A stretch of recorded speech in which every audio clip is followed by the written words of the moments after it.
Hello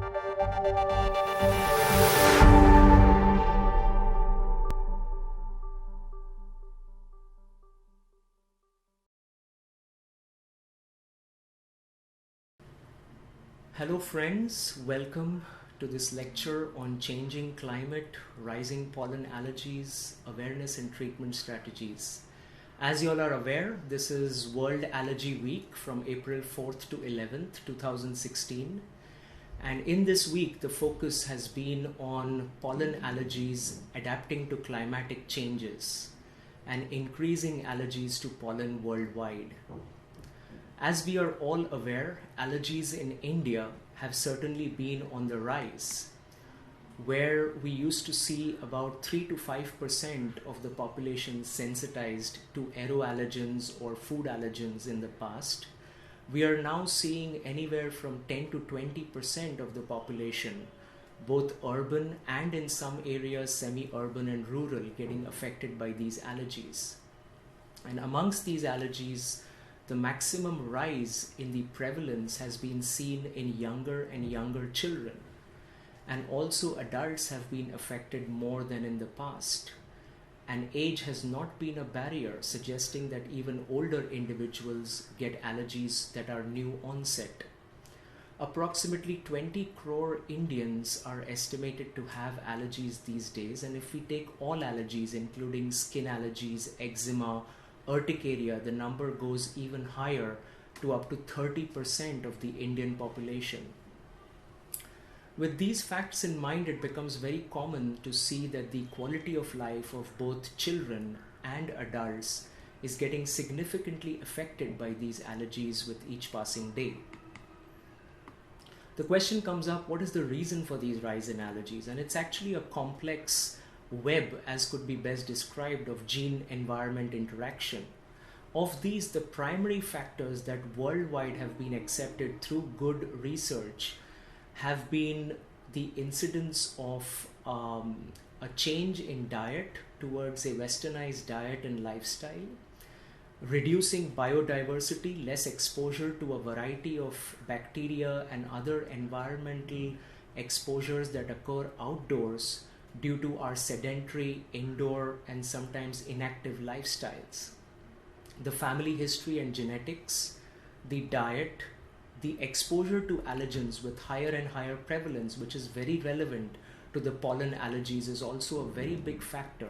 when it comes to rising allergies, which we shall discuss about in the latter part of this lecture. Also, the type of intestinal flora, the exposure to variety of viral infections,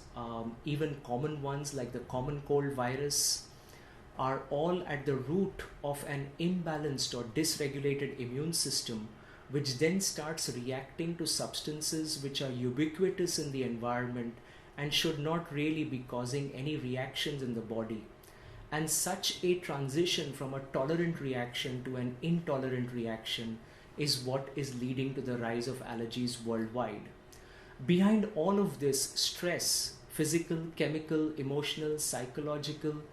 stresses are a very big factor in why our immune systems are not responding the way they would in the past. There have even been studies that have shown that high maternal stress during pregnancy leads to higher risk of atopic dermatitis or wheezing disorders in the first, second, third year of life, and a future risk for asthma, where asthma is known to be an allergic disorder in up to 80% of children and up to 70% or 60% of adults. When we look at the common allergens, the most common ones that we hear about are house dust mites, which actually represents about 70% of the allergic population in India is sensitized to house dust mite. Pollen comes in a close second. Trees, grasses, weeds, and these account for about 15 to 20% or sometimes even 30% of the allergen sensitization that people become allergic to. Cockroaches, molds, and then pet danders of all kinds, including the common cat and dog, and also cattle, horse, can then be sensitizers for some individuals depending on their lifestyle and exposures, as well as genetic background, diet, lifestyle upbringing. When we look at now focusing on the pollen allergies and how they are impacting individuals, we see that the change in the environment, especially with regards to the pollution, which has become a very big problem in India, we have to realize that 13 of the 20 most polluted cities in the world, according to the World Health Organization, are in India, suggesting that environmental pollution, which contributes to the climatic changes that we are experiencing, are a very big portion of our rising allergies and overall respiratory disorders. Amongst these pollutants, indoor as well as outdoor pollutants have a contribution. Amongst the outdoor pollutants, the very common ones, carbon dioxide, the various gases like nitrous oxide, nitric oxide, sulfur dioxide have a role to play. And in addition to this, the ozone layers, especially the ground level ozone, which has been rising due to our changes in environment, vehicular transmission, traffic, and other such factors, including the exposure to variety of industries, are all contributing to a highly sensitized background on which an individual can become allergic. The particulate matters, which are in micrometer sizes, 2.5, 5 and 10, have also been rising significantly, which then leads to the allergens getting exposed to the body and its immune system through the respiratory tract or skin or gut for longer prolonged periods of time. Diesel exhaust particles have also been shown to enhance the allergenicity of pollen in very well done research in America. When we combine the fact that indoor pollution is also rising with more airtight sealed homes with less exchange of air indoor outdoor, less respirable air going in and out with closed homes, sealed homes, and then the use of all kinds of chemicals within the home, we now see that air pollution, which is directly connected to our climate and then to our lifestyle and worldwide changes, is very much contributing to these rising allergies. When we look at the actual impact of climate, we find that with global warming, which we are all aware of is affecting our environment significantly, we have seen that the increase in carbon dioxide in the environment has been remarkable. In the 1900s, the CO2 level in the environment was about 270 parts per million. Today, that CO2 level stands at 400 parts per million, and by 2030 or 2040 is expected to rise to almost 550 or 600 parts per million. The more CO2 in the environment, the more the trees grow vigorously, they also pollinate more vigorously, and then the rise in temperature contributes to longer pollen seasons. So typically trees pollinate in spring, grasses in summer, and weeds in winter. But with the global warming, and especially in a tropical country like India, we see pollen being released almost year-round by some grasses. Common ones that we hear about are Bermuda grass or Cynodon dactylon, and Parthenium, which is a weed that has been imported from outside India and has grown quite widely and distributed almost across the entire country except some of the northern regions. And it is this kind of rise in temperature, increase in CO2, introduction of new allergenic plants, longer production of pollen during the pollen season, more intense pollen production by these plants due to global warming, that we are seeing people get exposed to higher and higher quantities of the allergen. And it has been well known with well done studies indoors that as the dust mite allergen inside the home increases, the sensitization also increases to the allergen. And so if the outdoor pollen increases, the sensitization to pollen also increases, meaning more and more people become allergic who otherwise probably at low pollen levels may not have gotten sensitized and then allergic in terms of their clinical manifestation.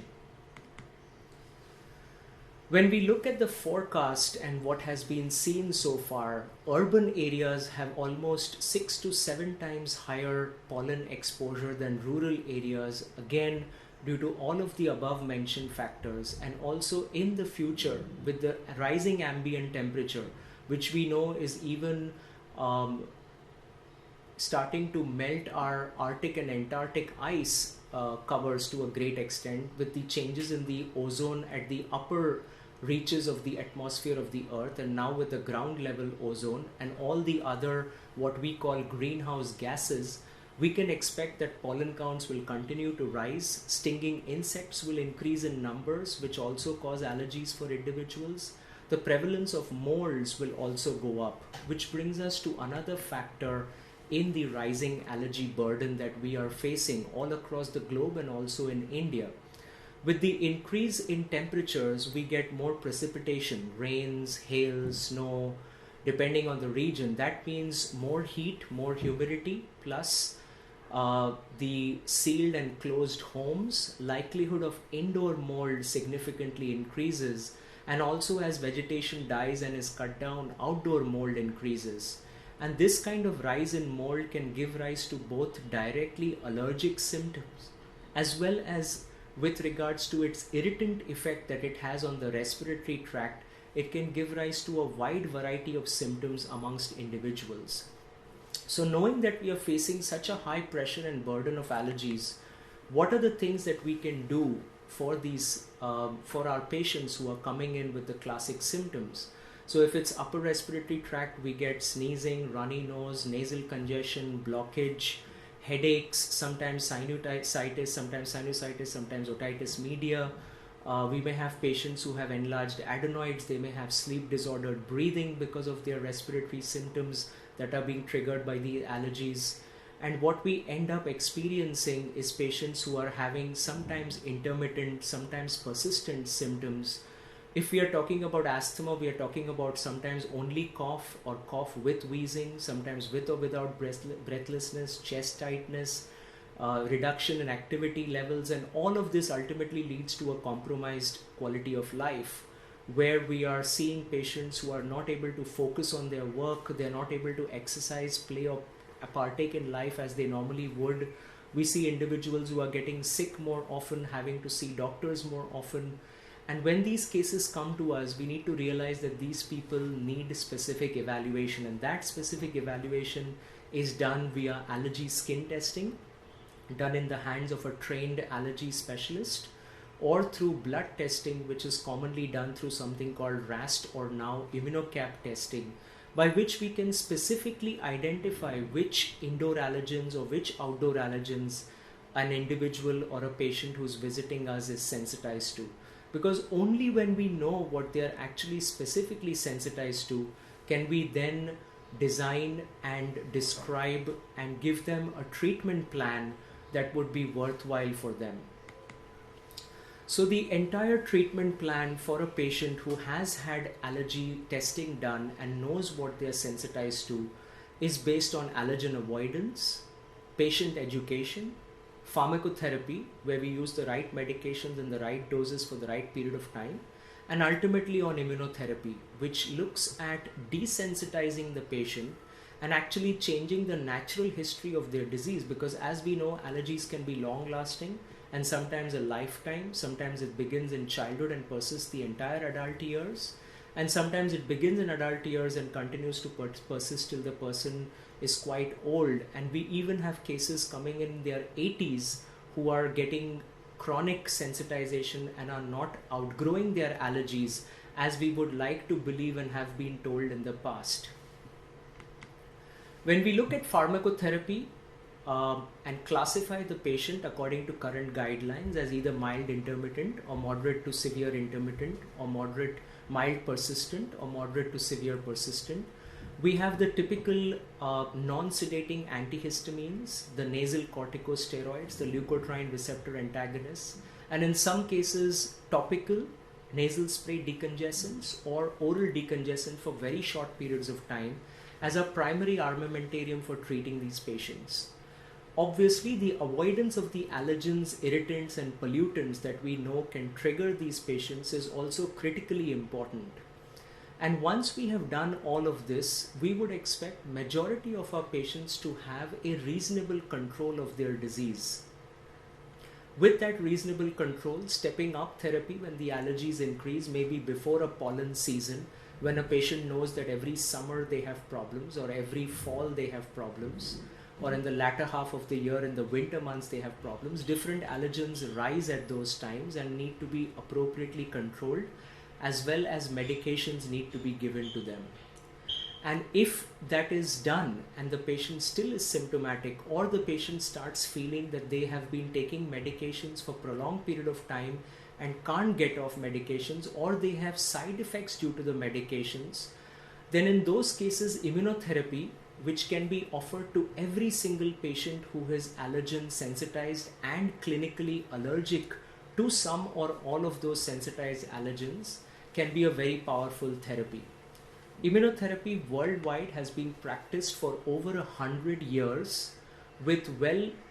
done placebo-controlled trials worldwide, both for sublingual immunotherapy as well as injectable or subcutaneous immunotherapy. And through this immunotherapy, the patient's allergic sensitivity can be reduced through multiple immune mechanisms.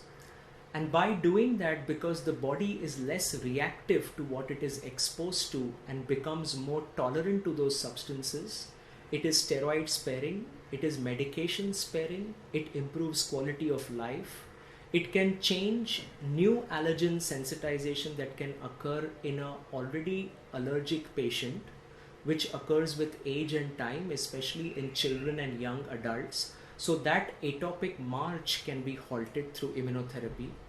And of course, it is safe and effective in the hands of a well-trained allergy specialist performing immunotherapy according to international guidelines. It is also important to know that when allergic rhinitis progresses to allergic asthma, that progression has also been shown to be altered by allergen immunotherapy, suggesting that this is one of the most powerful modalities which even the World Health Organization and the American Academy of Otolaryngology has suggested that allergen immunotherapy is the only proven treatment for allergic rhinitis that has the potential to change the natural history of the disease. And WHO has said that at present, allergen avoidance and immunotherapy are the only treatments that modify the course of an allergic disease, either by preventing the development of new disease, or by altering the natural history, or by altering disease progression. So with that, friends, we have to recognize that we have to become more vigilant for our patients who are coming in with recurrent cold, sinus, upper and lower respiratory symptoms, sometimes otitis media, sometimes sleep disorders, sometimes quality of life getting affected, and start evaluating them with the right modalities, including allergy skin testing or blood testing, and then referral to a specialist for management if the basic lines of therapy are not controlling the disease or are not putting the disease into remission, because in some cases curing allergies are possible, and in other cases excellent control can be provided. In a more broad perspective, the WHO clearly says that public awareness for these diseases has to be raised. Physicians' awareness for this disease has to be raised both at the primary care level and at the super specialist or subspecialist level. Also, training of our medical students, medical postgraduates in identifying and recognizing these allergic diseases so that they institute the right investigations and treatment plans early, recognizing these are chronic diseases and not meant to be treated just for a few days or weeks. Also doing environmental control, both through policy changes, which would be primary prevention, secondary changes in the home environment with the different allergens that an individual are exposed to, and outdoors with the pollen allergies, with change in the way we look at our environment and what we are doing to our environment through global warming. So a much broader perspective of change that is required at an individual level. And through more research, both worldwide and in our region, which is much required, we can do a very good job in preventing allergic diseases, promoting immune tolerance, and ultimately reducing the burden of allergic diseases in our society, which is really rising at a very high rate these days. So once again, thank you very much for joining me on this presentation, looking at the focus being on pollen allergies worldwide, since this is World Allergy Week, and also looking at a more general perspective of what allergies are doing to our children, our teenagers, our adults, and also our geriatric population these days, and what we as physicians, all of us, can come together to recognize these diseases soon, institute the right therapies, promote the right referral when required, and empower ourselves to take better care of these patients through the right kind of diet, lifestyle, stress reduction, and even, I would say, to the extent of using some of our ancient healing techniques, meditations, dietary changes, which we have given up in lieu of a more westernized, fast-paced lifestyle, and through that we can certainly make a very big difference for our patients. Thank you very much. These interviews and events are featured by Docplexus, especially for all the doctors of our Docplexus community. For receiving updates of such upcoming events, please like and subscribe to our YouTube channel, like our Facebook page, and follow us on Twitter. Happy Docplexing!